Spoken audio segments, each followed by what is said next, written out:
Good evening and welcome again to Bible Topics. I hope that you've had a great week and that you are knowing the joy of the Lord, which is indeed our strength.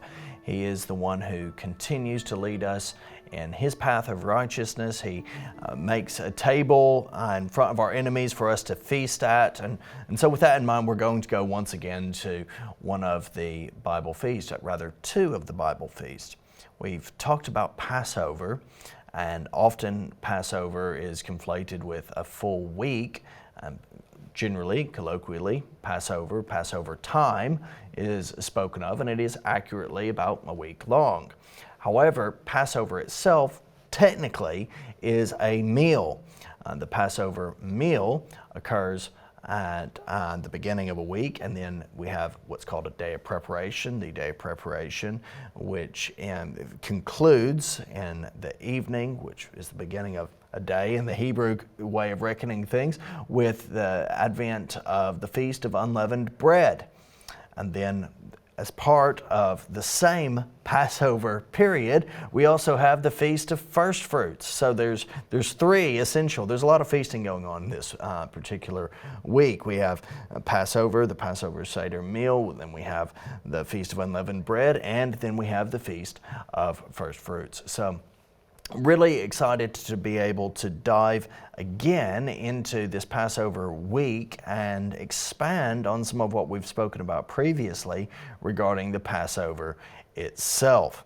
Let's remind ourselves of a general snapshot really of what these feasts are about. Now, first of all, the Passover, again, the 14th day of the month of Nisan on the Hebrew calendar. It corresponds to a date in March or April on our Gregorian calendar, and is not a day or a week, but a meal. Then, often conflated with Passover or Pesach, the Feast of Unleavened Bread, technically and biblically, is a separate feast. It occurs on the 15th day of the month of Nisan on the Hebrew calendar. Houses are cleared of leaven and leavening agents, and no leaven is eaten for 7 days. Hence we have matzah, unleavened bread.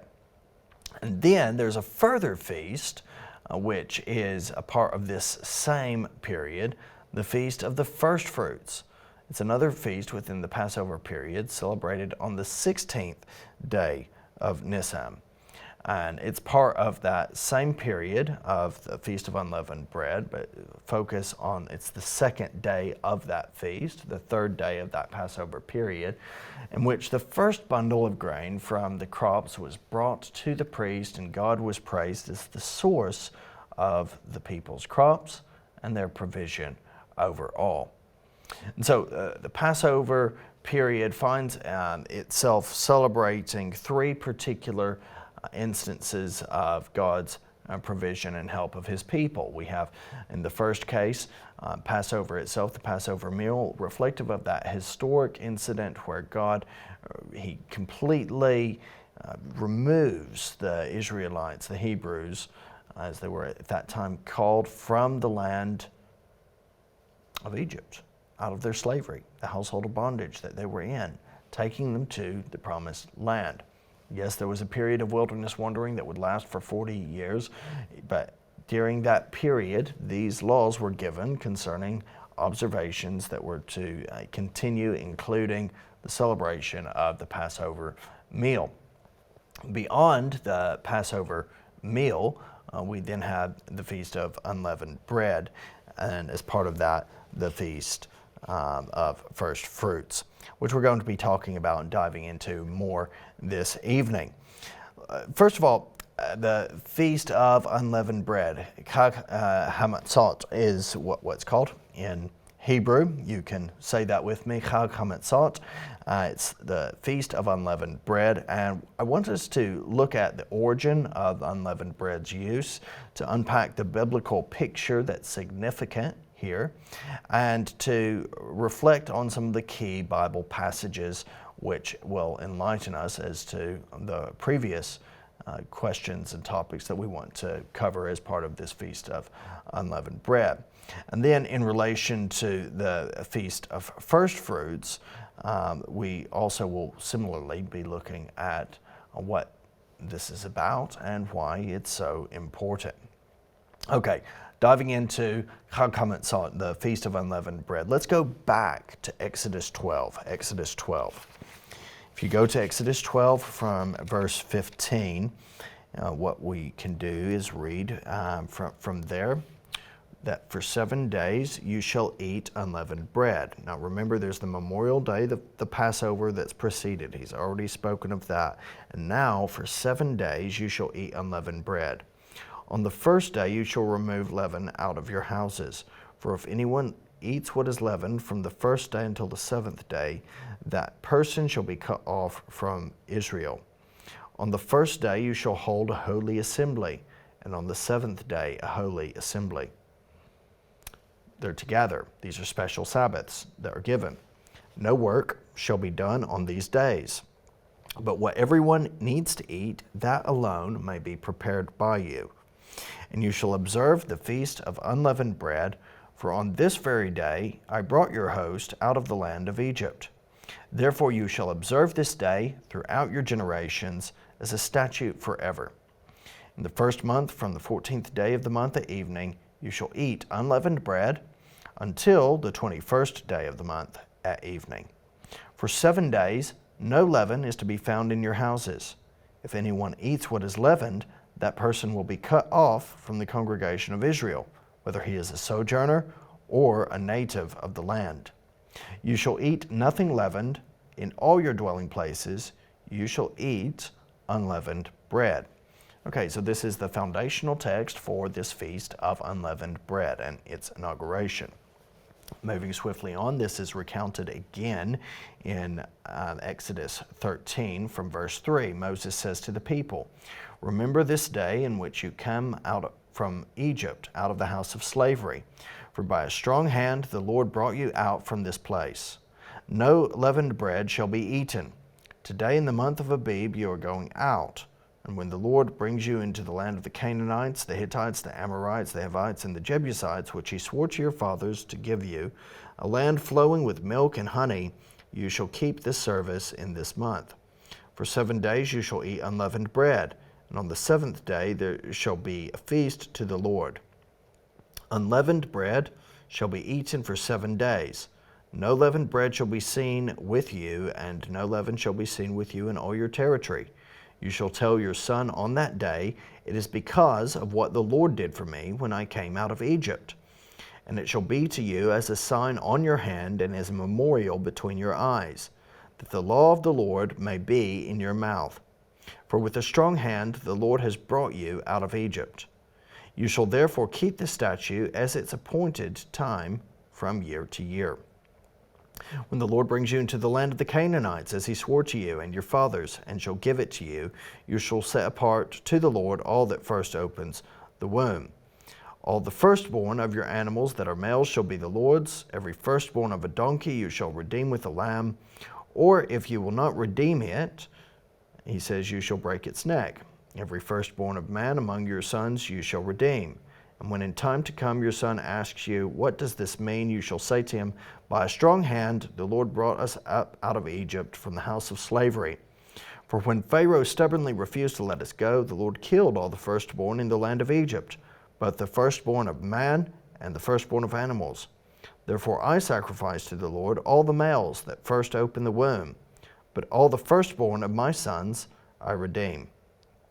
It shall be as a mark on your hand or frontlets between your eyes, for by a strong hand the Lord brought us out of Egypt." So we see, if you can look and you can read around some of the surrounding passages, right here in the immediate context of Exodus, there's a clear differentiation that is marked between the Passover meal and the observation of that first night of Passover and the Feast of Unleavened Bread. The two walk hand in hand. They go together and they're celebrated alongside each other, but they are distinct and they bring to mind similar yet distinct elements. It's in the context of deliverance from slavery in Egypt, but there is more symbolism as well that's going on, and there's some nuances that we need to unpack. But let's look further at Exodus chapter 23. Exodus chapter 23, and verse 15. As part of the 3 solemn feasts that are to be observed, which everyone is to attend and everyone is to be present in Jerusalem eventually, but present with God's people. There are 3 particular feasts that are set aside as solemn feasts to the Lord. You shall keep the Feast of Unleavened Bread as one of these. As I command you, you shall eat unleavened bread for 7 days at this particular appointed time, right? It's the same. Then there's the Feast of Harvest that's going, and then something called the Feast of Ingathering, which we'll have to come to on a later occasion. But we have here the Feast of Unleavened Bread. It's clear that this is a feast that is very important for the people to observe before the Lord. It's commanded by the Lord on a repeated basis. Leviticus 23 is a case in point. Leviticus 23 from verse 4, we see these are the appointed feasts of the Lord, the holy convocations, which you shall proclaim at the time appointed for them. In the first month, on the 14th day of the month at twilight, is the Lord's Passover. Okay, so that's the meal, the Passover meal. And on the 15th day of the same month is the Feast of Unleavened Bread to the Lord.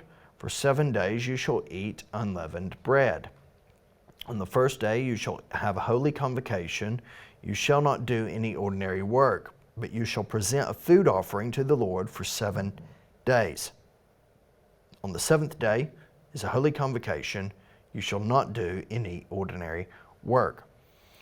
And the Lord spoke to Moses, saying, Speak to the people of Israel, and say to them, When you come into the land that I give you and reap its harvest, you shall bring the sheaf of the first fruits of your harvest to the priest, and he shall wave the sheaf before the Lord, so that you may be accepted.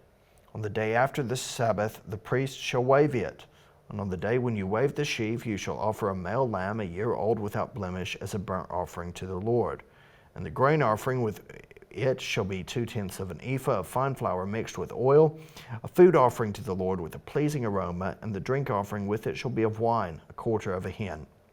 And you shall eat neither bread nor grain, parched or fresh, until this same day, until you have brought the offering of your God. It is a statute forever throughout your generations and all your dwellings. So, as I mentioned, we're talking about Feast of Unleavened Bread and the Feast of First Fruits. They're part of this same Passover week period, immediately following the Passover itself. And that passage relates to both. Now, in Numbers 28, we see yet another passage that emphasizes the importance of this particular feast. We see, again, the 14th day of the first month is the Lord's Passover, and on the 15th day of this month is a feast. For 7 days you shall eat, unleavened bread shall be eaten. On the first day there shall be a holy convocation, a gathering together.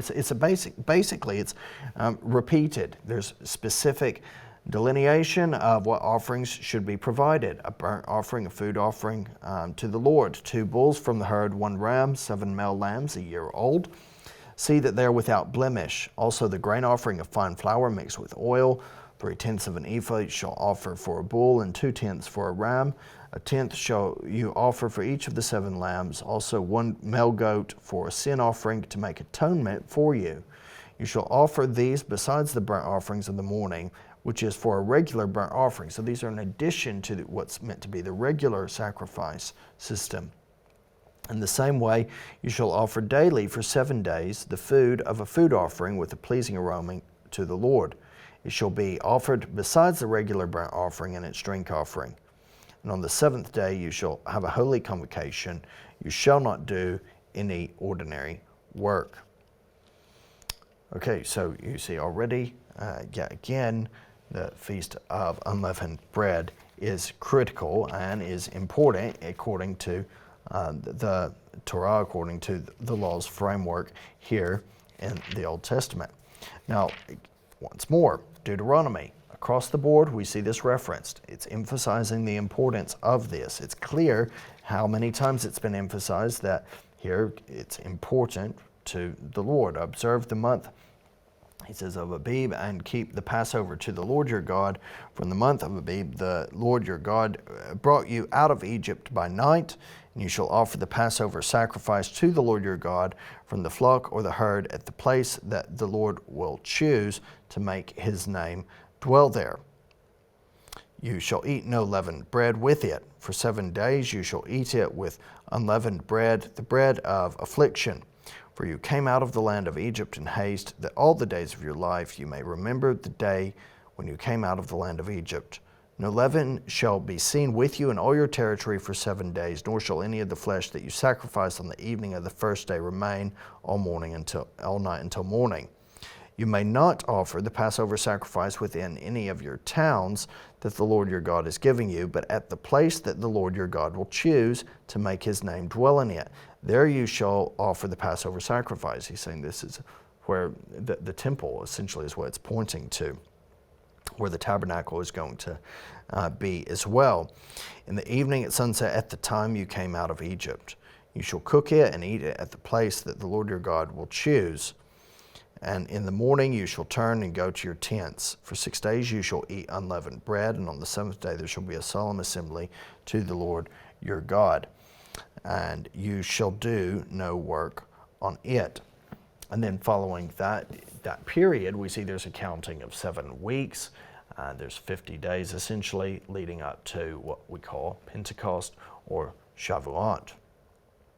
Now, the Feast of Unleavened Bread is referenced and specifically honed in on in a couple of parts and has some significance that's revealed even there in the New Testament. And I want to draw your attention to Mark 14, verse 1 initially. Mark 14, verse 1. It was now 2 days before the Passover and the Feast of Unleavened Bread. And the chief priests and the scribes were seeking how to arrest him by stealth and kill him. For they said, not during the feast, lest there be an uproar from the people. And indeed, it is technically not during the feast that he is arrested, but is immediately on that day of preparation that he is arrested and crucified. Following the Passover meal itself, there was the day of preparation prior to the beginning of what we refer to as the Feast of Unleavened Bread. The Feast of Unleavened Bread and Passover often being conflated together. Passover being a meal, remember, on the 14th day, it technically goes over into the next day until the evening when the 15th day begins. But the Passover itself being a meal, the daytime, the following prior to the evening, which begins the 15th, sees preparation wherein the leaven was removed from the houses and whatnot, and there was this total cleansing, which involved, maybe you will see the symbolism in that in relation to Jesus. There's a space of time wherein Jesus takes on the form of what is often shown to be a symbol of sin. He is like the leaven that is removed from the walls of the city, that's removed from the camp, that's removed from among the people. He becomes sin, though he knew no sin, for us, and is removed from the place of his people.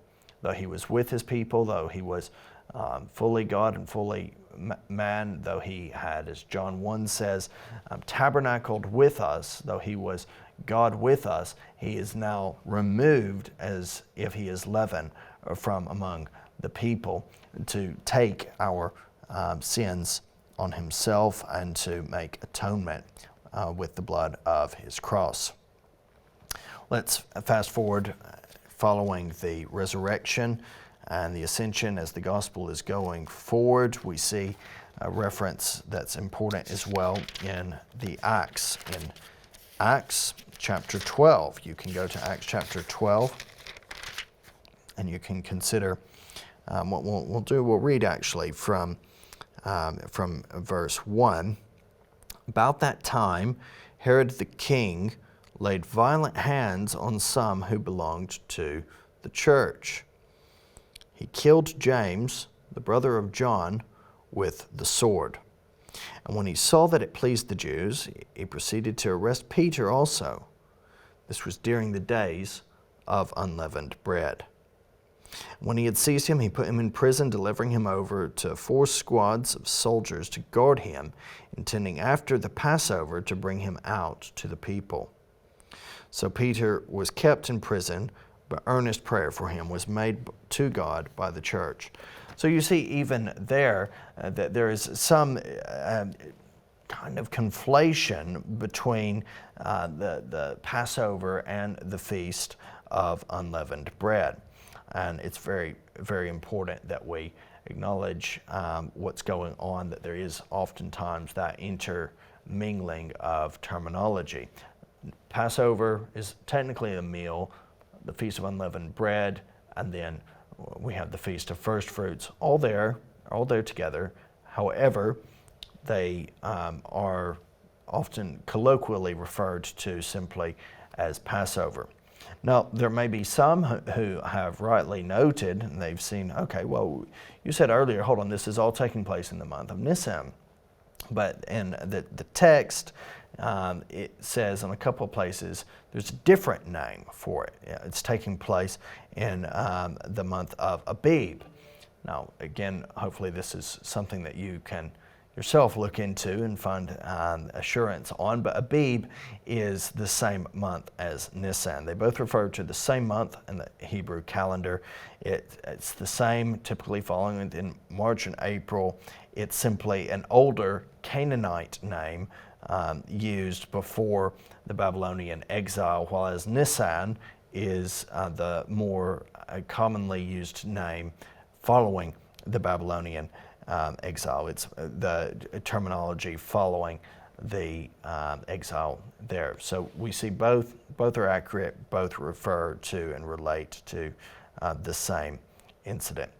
But in the Old Testament, because the Torah is written prior to the Babylonian exile, we see it's referred to as Abib. Hopefully that's clarified that. Now, 1 Corinthians chapter 5.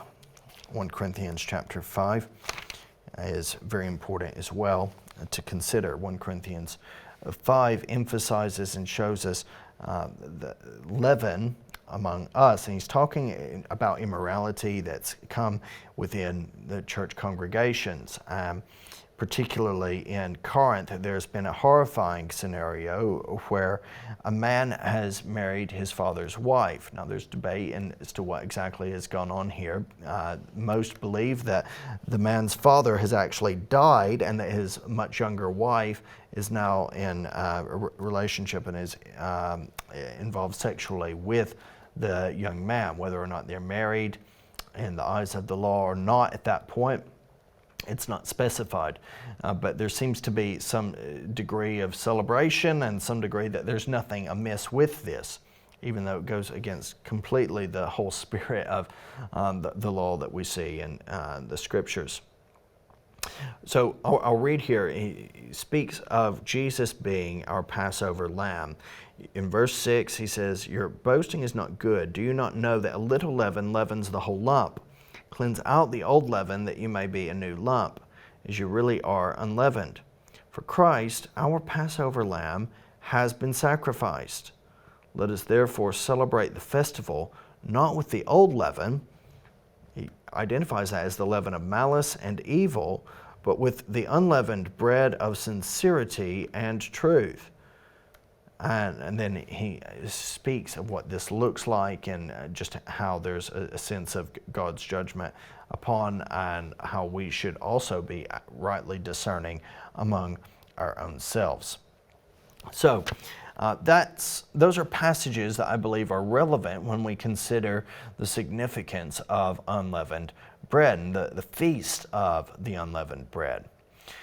Let's consider some of the customs which continue today. Of course, things are different to some degree in that there is no tabernacle, there is no temple, but there are still observations which are significant and meaningful and highly symbolic. There's what's called the bread of affliction, and this is where there's a remembrance of the bondage of the people in the land of Egypt. And there's a custom that begins. It's on that day of preparation I was speaking about a few moments ago, where they take a special portion of this leavened bread that's meant to symbolize sin and that's meant to symbolize our affliction, and they burn it. Indeed, anything that is leavened is burned.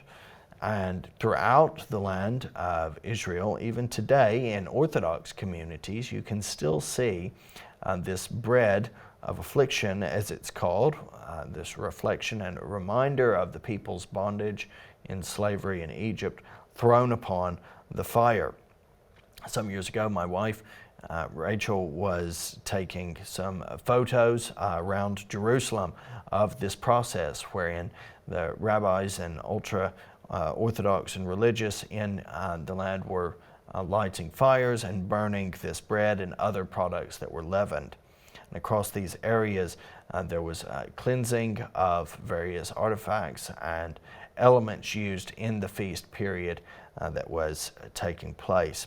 It was quite a scene and quite a picturesque reminder of just the weight of the law that it has on people. There's a remembrance of bondage, and then at the same time, there's a removal out of bondage. As the leaven is removed, so the people were removed from the land of Egypt safely, and the oppressors were removed from them. So when we're thinking through why unleavened bread, and we're considering the bondage of the people in Egypt, we're considering the memorial of the removal of the people from that bondage, we then recognize that ultimately all of this points to redemption from a greater bondage, that is that of sin. You cannot look at the Old Testament story and fail to see that there's something even deeper going on. God is very clear in the law, the writings, and the prophets. The fundamental matter is not physical slavery that the people were in, but the spiritual slavery which we all find ourselves in. The Hebrews would spend 400 years under this enslavement of Egypt. But there were many, many more years to come, tragically, of bondage to sin. The same sin that had infected and was destroying the entirety of the world, and that was upheld and gloried in by other nations, from which the Israelites were to be separated from, would come into and be detrimental to the life of the covenant community. And ultimately, this is only removed, this is only left behind through redemption found in Jesus Christ. There's redemption from that greater bondage, which is sin. Jesus Christ, the Passover Lamb, who takes away the sin of the world. Now, moving forward, as part of this same Passover period, as part of this same period of the Feast of Unleavened Bread, there's another feast which is part of and finds itself right in the middle of this period, and that is the Feast of the First Fruits.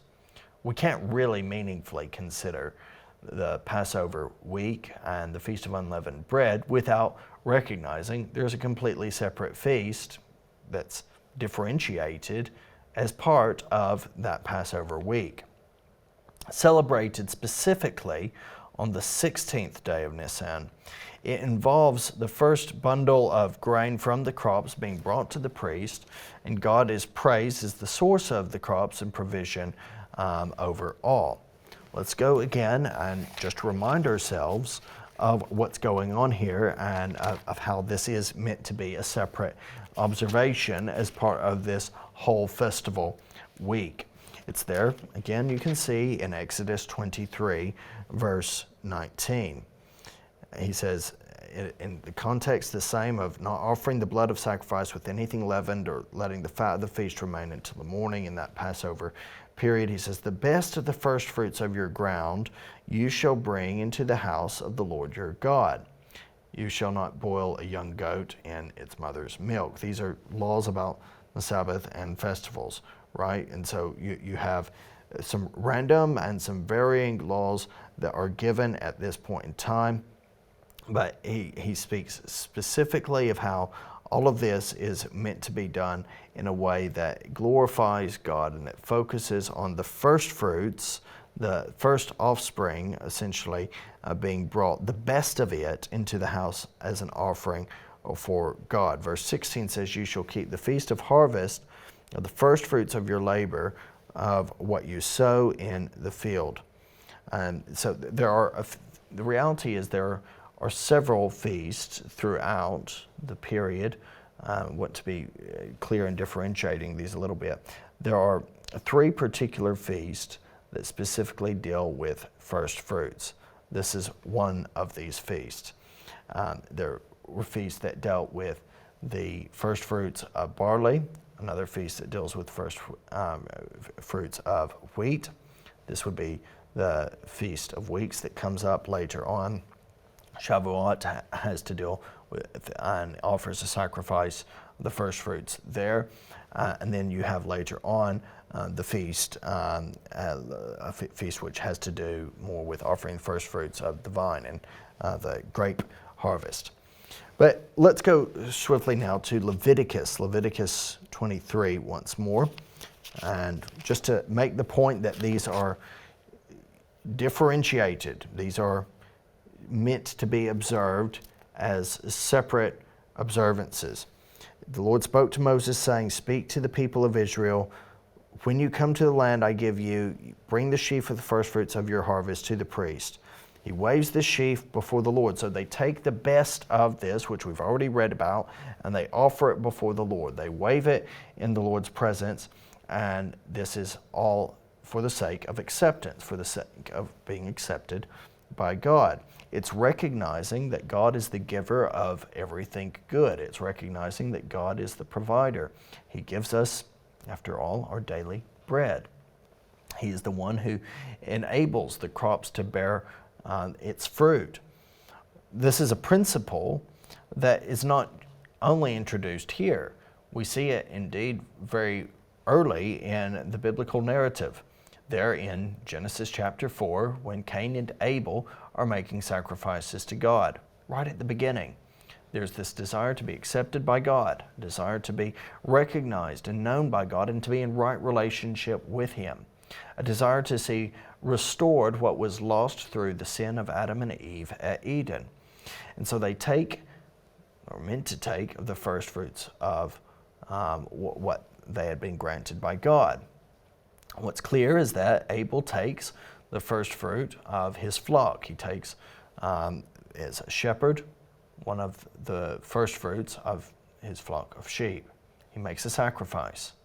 Cain, it says that he took of the fruit of the field, and it seems to be indicated that these were not really the first fruits. This was an offering from his fields, which is fine. We see grain offerings. We see other offerings that are beyond that of blood offerings. But Cain offers his, it would seem, in the wrong spirit, with the wrong attitude and motive, and not seeking to give God glory with the best that he can bring. And this itself is dishonoring to God. It's amazing for us to reflect on the reality that we can dishonor God with acts of worship offered reluctantly, wrongly, or in a way that's not glorifying to Him. It's very, very important to recognize, and we see this reality throughout the Scriptures. So here we have very clearly a recognition and a sense that there's supposed to be an honor of God with these particular feasts, gathering together in holy gatherings. Holy convocations is the term at these particular appointed feasts. The day of this particular Feast of First Fruits, when you wave this sheaf before the Lord, you shall offer a male lamb, a year old without blemish, as a burnt offering to the Lord.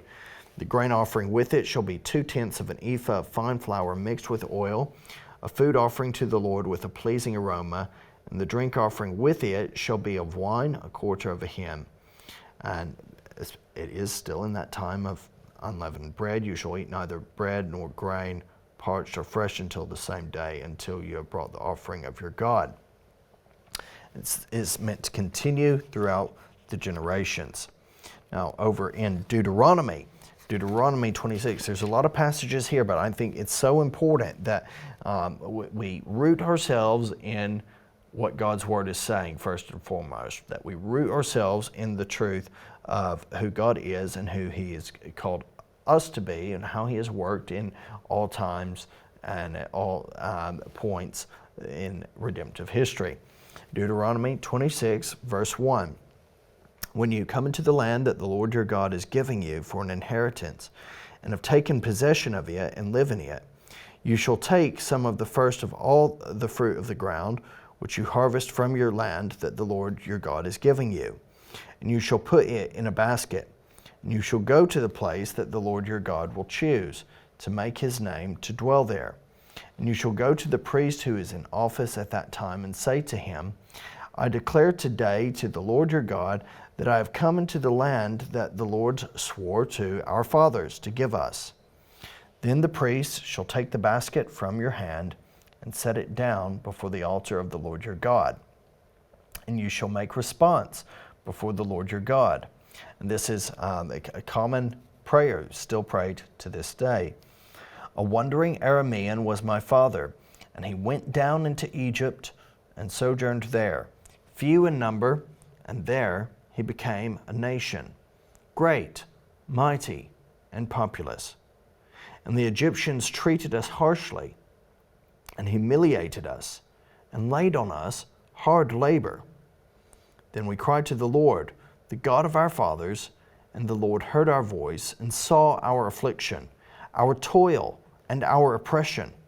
And the Lord brought us up out of Egypt with a mighty hand and an outstretched arm, with great deeds of terror, with signs and wonders.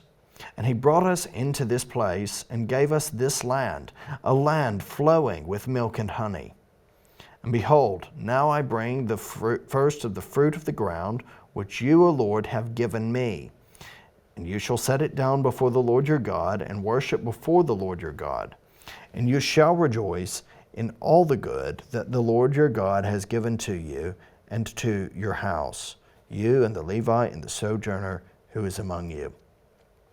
When you have finished paying all the tithe of your produce in the 3rd year, which is the year of tithing, give it to the Levite, the sojourner, the fatherless, and the widow, so that they may eat within your towns and be filled.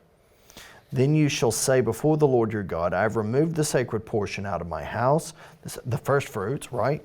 And moreover, I have given it to the Levite, the sojourner, the fatherless, and the widow, according to all your commandment that you have commanded me. I have not transgressed any of your commandments, nor have I forgotten them.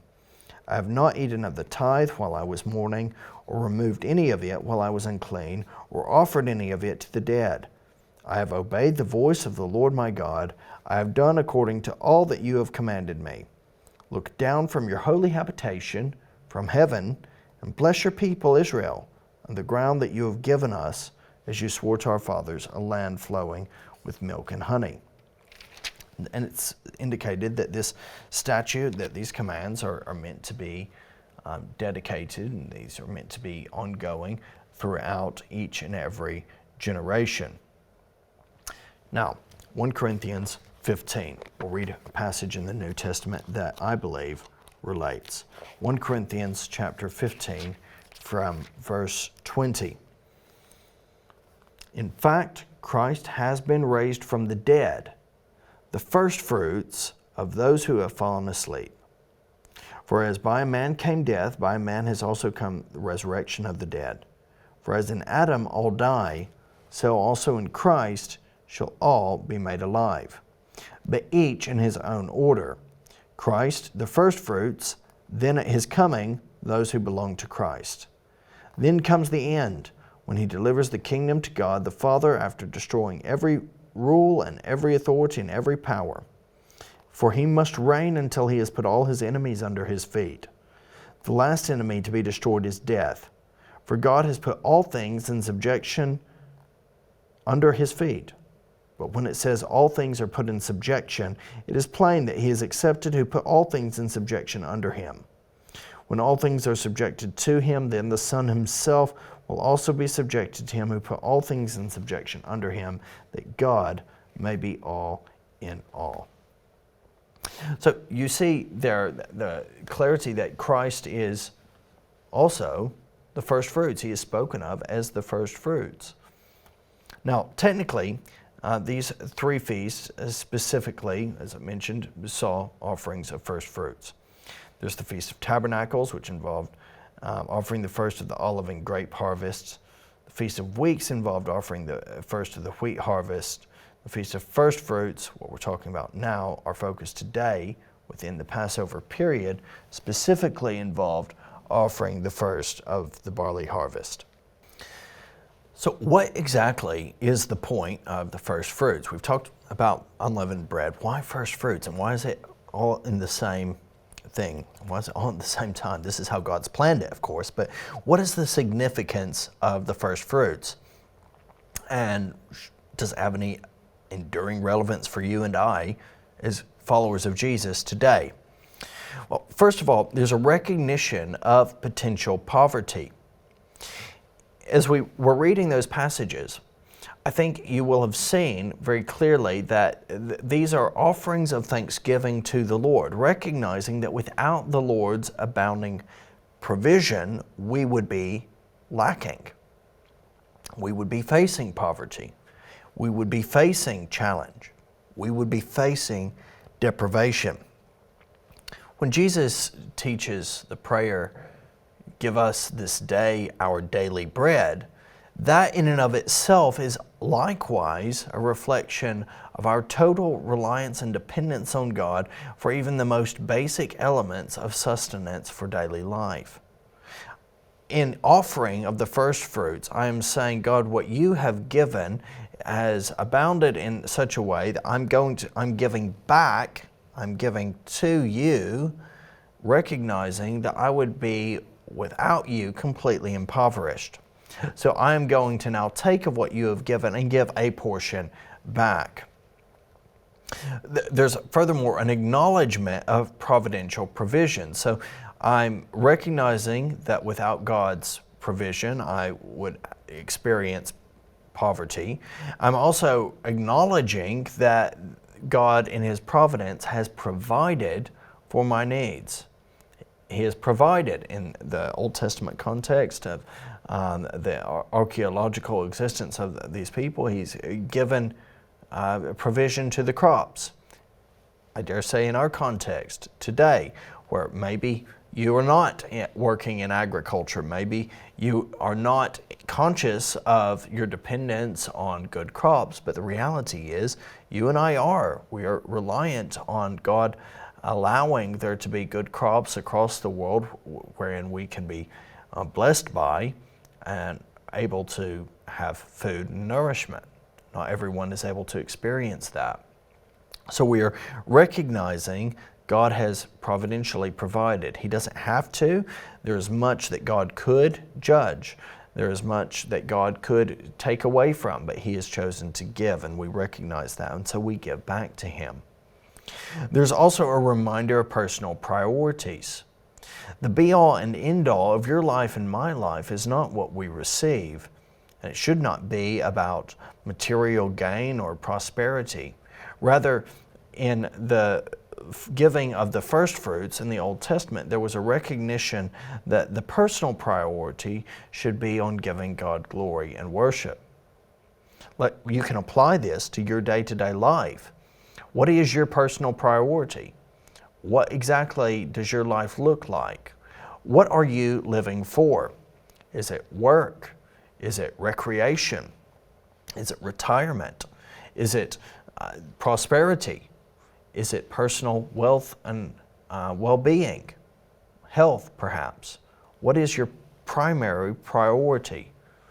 Now, those things that I've named are not problematic in and of themselves. God calls us to work, absolutely. If you don't work, there's no way that you're going to be receiving the first fruits. If you recognize in the day-to-day life the benefit of health and the benefit of monetary gain, you need to recognize that those things in and of themselves come only from God himself and out of his goodness and grace. Not everyone enjoys those things, but what you do receive, whether it's much or whether it's little, without compulsion, give of the first fruits to God. The pattern that we see described in the Bible is spoken of as a tithe, which was a 10%. But there was definitely a sense that outside of the law, under the liberty and love of our Lord, we can give generously to God's glory, whether it's 10% or more than 10%, in a way that honors him and that testifies to the fact that he is the one who, despite the potential for poverty in this world, has abundantly provided and is continuing to keep us. What are our personal priorities? But then the first fruits further indicated something else prophetically. And that's what we touched on there in Paul's letter to Corinth in chapter 15, a passage which testifies to the meaning and significance of the resurrection of Jesus Christ from the dead. 1 Corinthians 15:20 says that Jesus Christ is the first fruits of those who have died. He's gone before us and he's come back to life. He is elsewhere spoken of in Colossians chapter 1 as the firstborn of all creation, and then later on as the firstborn of the dead. Now, there are many people who are in errant and heretical cult groups like the Jehovah's Witnesses and whatnot, wherein they will speak of firstborn, and they'll look at firstborn as, oh, that means first created being, or the one who is born first. But that's never how it is used in the Bible. Firstborn is primarily used in the context of a title of divine right and inheritance. Firstborn is spoken of consistently, and we read a passage a few minutes ago wherein there's something that is redemptive attached to the firstborn. Jesus Christ, being the firstborn from the dead, being the firstborn over all creation, is the only one who has power to completely fix our ongoing sin issue. He is the one who is our priority, who abundantly provides for us that deepest need that we have: reconciliation with God, liberty from alienation, and complete salvation from the damnation that we deserve because we all have sinned. Jesus is the fulfillment of the first fruit festival. He is the fulfillment of the Feast of Unleavened Bread. He himself giving his own life so that we might live. Some other passages to consider that we can read that show that Jesus Christ is the fulfillment of this particular feast. They're in Hebrews. I'll read from Hebrews chapter 1. And if you want a particular Bible passage, book that shows the significance and meaning of the New Testament, of how Jesus fulfills the Old Testament, the letter to the Hebrews is such an excellent resource. It's there in Hebrews 1 verse 6. When he brings the firstborn into the world, he says, let all God's angels worship him. There's only one who's to be worshipped, and that is God. So here he's speaking one and the same of the Lord Jesus Christ, the firstborn, being worshipped by God. He says, of the Son, he says, verse 8, your throne, O God, is forever and ever. The scepter of uprightness is the scepter of your kingdom. You have loved righteousness and hated wickedness. Therefore God, your God, has anointed you with the oil of gladness beyond your companions. You, Lord, again speaking of the Son, speaking of the firstborn, you, Lord, laid the foundation of the earth in the beginning, and the heavens are the work of your hands. They will perish, but you remain. They will all wear out like a garment. Like a robe you will roll them up. Like a garment they will be changed. But you're the same, and your years will have no end. And so we see that Jesus Christ is the firstborn, spoken of as the firstborn there. I referenced Colossians 1, verse 15 and 16 a few moments ago. But now let's go to Revelation chapter 1, wherein we see our Lord Jesus appear to John. It's Revelation chapter 1. We'll read from verse 4. John, to the 7 churches that are in Asia, grace to you and peace from him who is, and who was, and who is to come, and from the 7 spirits who are before his throne. From Jesus Christ, the faithful witness, the firstborn of the dead, and the ruler of kings on earth.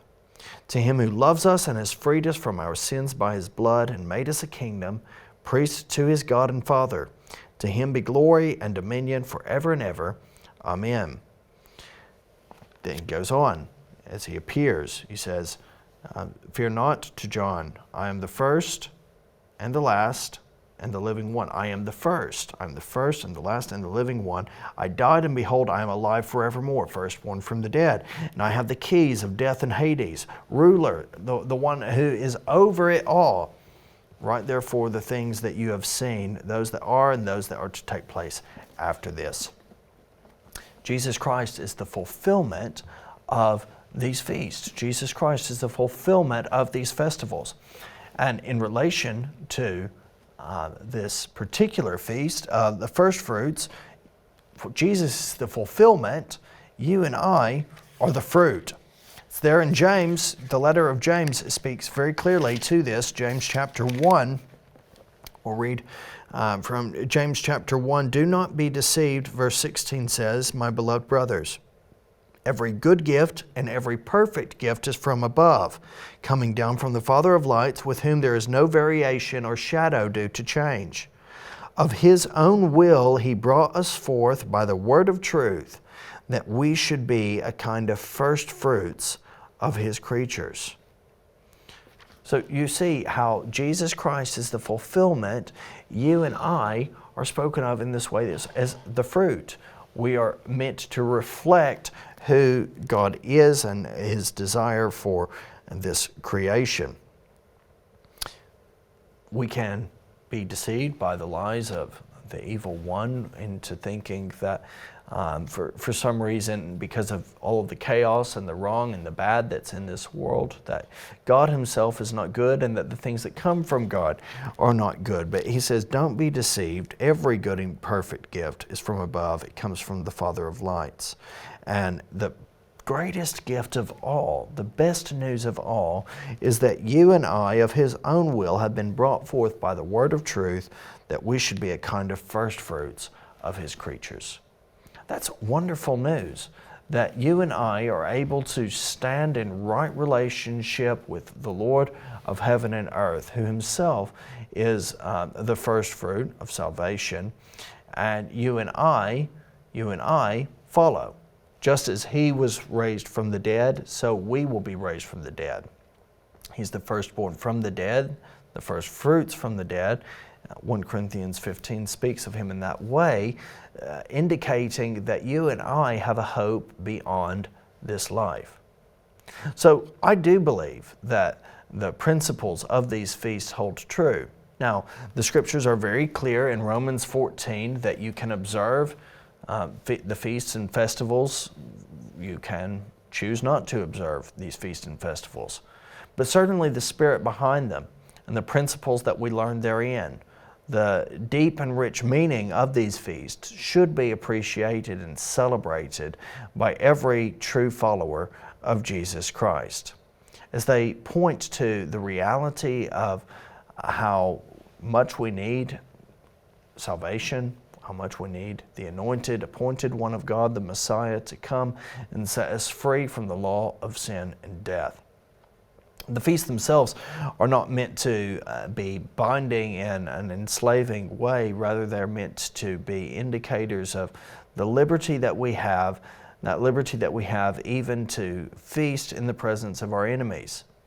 I reflect particularly on Psalm 23, where David the psalmist speaks of the Lord our shepherd, who provides for us our every need, who leads us through the valley of the shadow of death, who enables us to walk through life without wanting. And he specifically indicates that in times of difficulty, it's in these times that he anoints our head with oil, that he makes our cup to run over, that he prepares a table for us in the presence of our enemies. There's so much in this chaotic, messed up, sin-sick world that's crying out for redemption. But the picture of the Feast of Unleavened Bread, of salvation from bondage, of the leaven being cast out and burnt up, and redemption coming, and the beautiful picture of the first fruits reminds us that we have a good and gracious God who has once and for all made a way wherein you and I can be right with Him, where you and I can have our shame, our guilt, our anger, our sadness, our suffering completely eradicated through Jesus. He is the one who reigns over sin and death, and because He reigns over sin and death, He's made a way for you and I to have victory over the same. So we are a kind of first fruits of His creation. Well, I hope that this has helped as we've walked through this Passover week and reflected on the deeper meaning behind the Feast of Unleavened Bread and the Feast of First Fruits. I pray that you will know the deeper meaning behind this, that salvation that's found in Jesus Messiah that leads only to what is good, right, and true, to everlasting life. Bless you. See you next time.